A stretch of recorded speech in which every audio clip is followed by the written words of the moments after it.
The deep ocean is a mysterious realm, dark, cold, and teeming with life we are just beginning to understand. Submersible footage shows towering hydrothermal vents and coral fields at abyssal depths. These are fragile ecosystems dominated by rare, slow-growing species. Scientists warn that mining machinery would result in a significant loss of biological diversity because deep-sea habitats are highly structured, very diverse, and extremely slow to recover. In other words, once damaged, these ecosystems may never bounce back. The seabed targeted for mining is like a rainforest we haven't cataloged. A recent study found that roughly 90% of species in the Pacific's Clarion-Clipperton Zone have never been described by science. One analysis of expedition data listed 6,000 to 8,000 species in that region, with 88 to 92% as yet undescribed. Even the creatures we do photograph can be new to science. For example, NOAA researchers discovered a colorful slit-shell snail in the Marianas that was likely a new species. Deep-sea mining involves massive machines vacuuming metal-rich nodules and sulfide rocks off the seabed. The immediate impacts would be brutal. The collector vehicles scrape away the biologically active seafloor layer, crushing sponges, coral, and microbes. The mining trails would leave bottom habitat stripped clean. Meanwhile, sediment plumes churned up by the machinery could spread far beyond the mine site. Models suggest plumes could drift for kilometers, causing biogeochemical alterations of the sediment and smothering creatures even outside the mined area. In fact, studies estimate one mining operation could affect hundreds of square kilometers over its lifespan.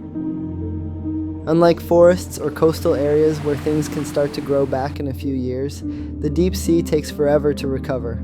A study published in Nature magazine, a credible scientific journal, examined the site of an experimental nodule mining trial from 1979.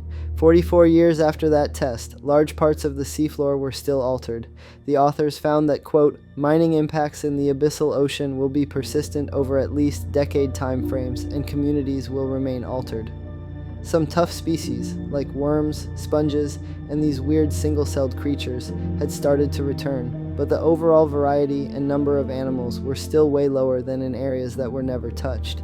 Even now, the tracks and vents from that old test are clearly different from the natural seafloor. It shows how long-lasting the damage can be. Once those nodules and habitats are removed, full recovery might not ever happen. What we take from the deep ocean today could be lost forever.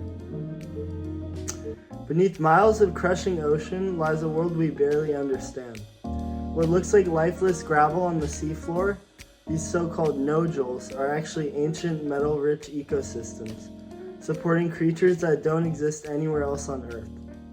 In this next segment, Dr. Tom Peacock, an MIT expert on ocean dynamics, breaks down just how little we know about deep-sea ecosystems and why that should stop us in our tracks.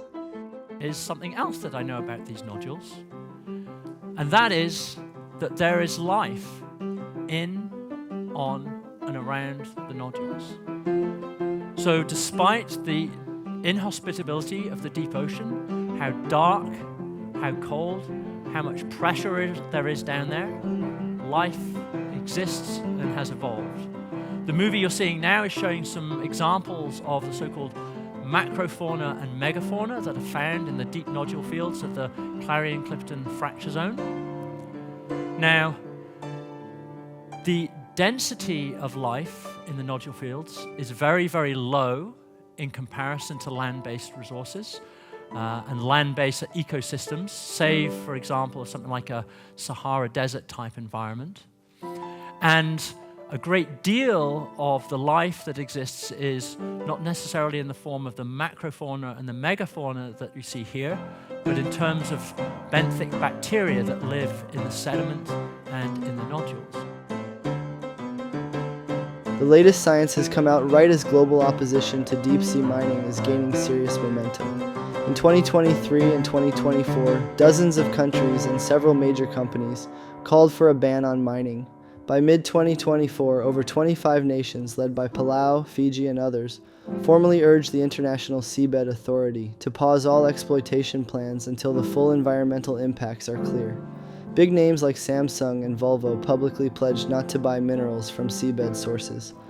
At the same time, environmental groups and scientists have been speaking out everywhere, from media outlets to global policy forums, warning that deep-sea mining could lead to irreversible biodiversity loss.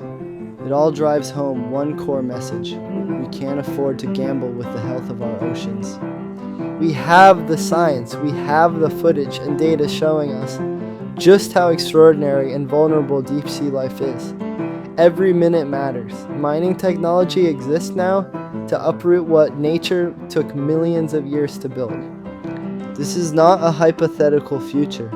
It's happening right now. Contractors are eyeing the seabed for contracts, and the next ISA meeting could greenlight mining in international waters. We must act now with the urgency of a forest fire.